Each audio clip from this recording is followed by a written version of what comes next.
BC 1260 the lion എന്ന് സ്വയം വിളിക്കപ്പെടുന്നവനും അവന്റെ കൂട്ടാളികളും ഗ്രീക്ക് സിറ്റിയെ ആക്രമിച്ച് കൊള്ളയടിക്കുന്നു. ദ ലയന്റെ അനുയായികൾ നിരപരാധികളായ ഒരുപാട് പേരെ തട്ടിക്കൊണ്ടുപോയിട്ട് അവരെയെല്ലാം ദ ലയന്റെ സേവകരാകാൻ നിർബന്ധിക്കുന്നു.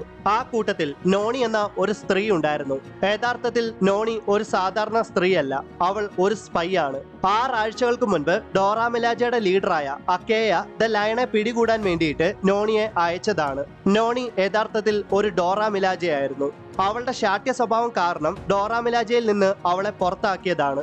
ദ ലയണെ പിടിച്ചു കൊടുത്താൽ അവൾക്ക് വീണ്ടും ഡോറ മിലാജയാകാമെന്ന് അക്കേയ വാക്കു കൊടുത്തിട്ടുണ്ട്. വക്കാണ്ടയിലെ റോയൽ ഗാർഡിലെ ഒരംഗമായിരുന്നു നക്കാട്ടി. വക്കാണ്ടയെ ബിട്രേ ചെയ്ത് വക്കാണ്ടയിലെ ആർട്ടിഫാക്ട്സ് എടുത്തുകൊണ്ട് അവൻ കടന്നു കളഞ്ഞു. അവനിപ്പോൾ ഒരു രാജാവാണ്. അവൻ അറിയപ്പെടുന്നത് ദ ലയൺ എന്നാണ്. ദ ലയണെ പിടിക്കാൻ വേണ്ടിയിട്ട് വക്കാണ്ടയിൽ നിന്ന് ഒരുപാട് പേരെ അയച്ചിട്ടുള്ളതാണ്. എന്നാൽ അവരാരും വക്കാണ്ടയിലേക്ക് ജീവനോടെ തിരികെ വന്നിട്ടില്ല. ഡോറ മിലാജയിലേക്ക് വീണ്ടും ജോയിൻ ചെയ്യാനും തന്റെ പ്രൗഢി വീണ്ടെടുക്കാനും വക്കാണ്ടയ്ക്ക് വേണ്ടി അക്കേയുടെ നിർദ്ദേശപ്രകാരം ദ ലയന്റെ പക്കലേക്ക് നോണി എത്തപ്പെട്ടു. നോണിയെ ദ ലയന്റെ സേവകയാക്കാൻ ശ്രമിക്കുന്ന ദ ലയന്റെ അനുയായികളെയെല്ലാം അവൾ ആക്രമിച്ച് നിലംപരിശാക്കി. ദ ലയനെ കണ്ടെത്താൻ വേഷം മാറി നടക്കുന്ന നോണിയെ ദ ലയന്റെ മറ്റ് അനുയായികൾ കണ്ടെത്തുന്നു.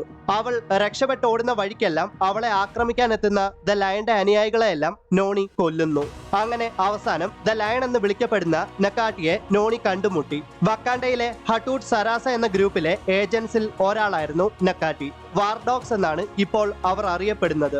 വക്കാണ്ടക്കാർ ലോകത്തിന്റെ പല മുക്കിലും മൂലയിലും അവരെ പല മിഷൻസിനും വേണ്ടി അയക്കാറുണ്ട്. വക്കാണ്ടയിലേക്കാൾ സ്വാതന്ത്ര്യവും സമാധാനവും പുറം ലോകത്തിൽ ലഭിക്കുമെന്ന് മനസ്സിലാക്കിയ നക്കാട്ടി വക്കാണ്ടയിലെ ആർട്ടിഫാക്ട്സ് മോഷ്ടിക്കുകയും അവൻ തന്റേതായ രാജ്യം ഉണ്ടാക്കിയെടുക്കുകയും ചെയ്തു. നക്കാട്ടി നോണിയോട് തന്റെ ഗ്രൂപ്പിൽ ചേരാൻ ആവശ്യപ്പെട്ടെങ്കിലും അവൾ അത് നിരസിക്കുകയും നക്കാട്ടി എന്ന ലയണുമായിട്ട് പോരാടുകയും ചെയ്യുന്നു. അങ്ങനെ ഒരു വലിയ പോരാട്ടത്തിനിടയ്ക്ക് നോണി ദ ലയന്റെ ദേഹത്തെ ആർമറുകളെല്ലാം ഒന്നൊന്നായിട്ട് നശിപ്പിക്കുന്നു. നോണിയോട് ഇനി പിടിച്ചു നിൽക്കാൻ സാധിക്കില്ലെന്ന് മനസ്സിലാക്കിയ നക്കാട്ടി ഒരു സ്വിച്ചിൽ അമർത്തുന്നതോടെ നക്കാട്ടിയുടെ ദ ലയന്റെ സാമ്രാജ്യം മൊത്തം എക്സ്പ്ലോഡ് ചെയ്ത് നശിക്കപ്പെട്ട് കടലിനടിയിലാകുന്നു. നോണിക്ക് ഒന്നും സംഭവിച്ചില്ല. അവൾ ആ വലിയ എക്സ്പ്ലോഷനിൽ നിന്ന് രക്ഷപ്പെട്ടു.